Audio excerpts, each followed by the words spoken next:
Best practices for collecting survey data virtually. Sometimes organizations conduct surveys virtually when they cannot conduct them in person, or when surveying virtually is the best fit for the program or population. Surveys can be collected virtually, over the telephone, or online. Youth can complete an online survey with or without a survey administrator, on their own time, or in a group at a designated time.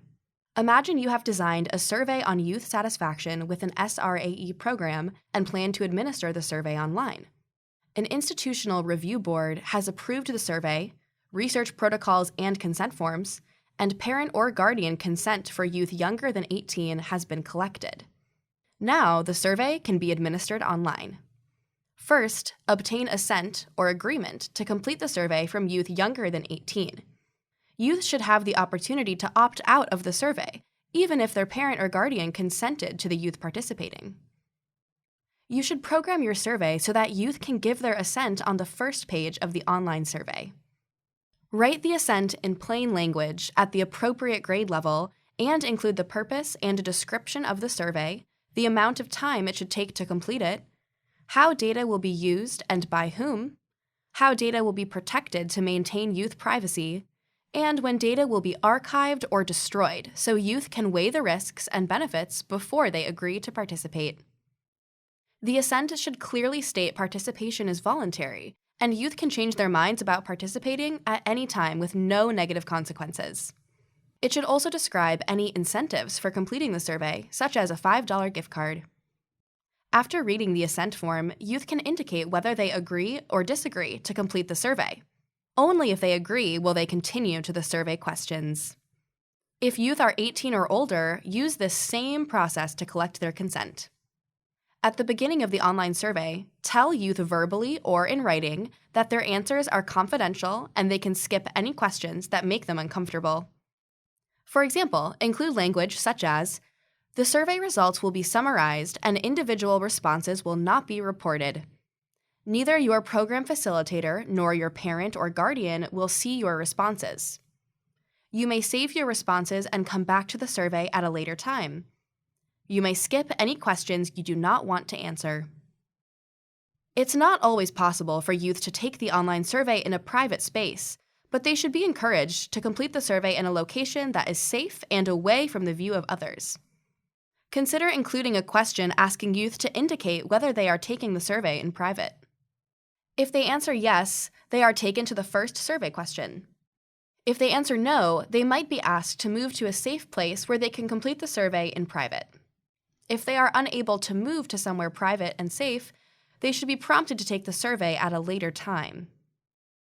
It's important to have as many youth as possible respond to the online survey. A high response rate will provide a more complete picture of youth satisfaction by capturing as many perspectives as possible. For example, encourage responses by sending youth regular reminders to complete the survey if they have not already done so. Make sure to mention if responses can be saved and whether respondents can resume the survey at a later time.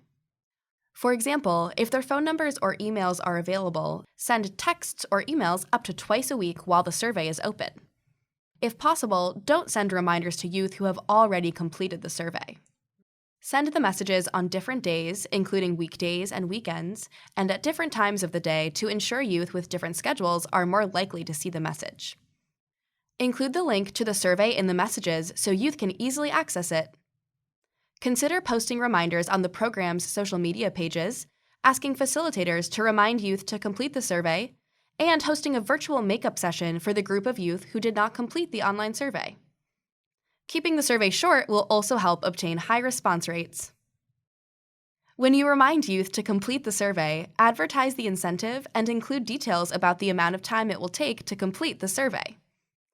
For example, staff might advertise that participants will receive a $5 gift card after completing a 15-minute survey. Finally, consider strategies for addressing questions and concerns that may arise while youth take the online survey. For example, create a frequently asked questions page the survey can link to, or put a phone number and email address at the bottom of the screen so youth can contact someone with questions or concerns. If staff are unavailable to answer questions immediately, youth might receive a pre-recorded message when they call or get an automated response when they email. Staff should check for questions often and provide youth with a response within 24 hours. Data collectors should be aware that youth might have experienced trauma, and some survey questions might trigger an emotional response. Verify your SRAE program or host organization's existing protocol for supporting youth who have an emotional response to the survey questions and disclose a traumatic experience. Staff should be prepared to respond if youth disclose sensitive information or a traumatic experience, and have a plan for referring those youth to appropriate supports. To recap, for successful virtual data collection, use the strategies described in this video to 1. Obtain youth assent. 2. Ensure privacy. 3. Work to obtain high response rates. And 4. Address all questions and concerns. For more information on collecting survey data virtually, including information on telephone administration and online group administration, please see the accompanying tip sheet.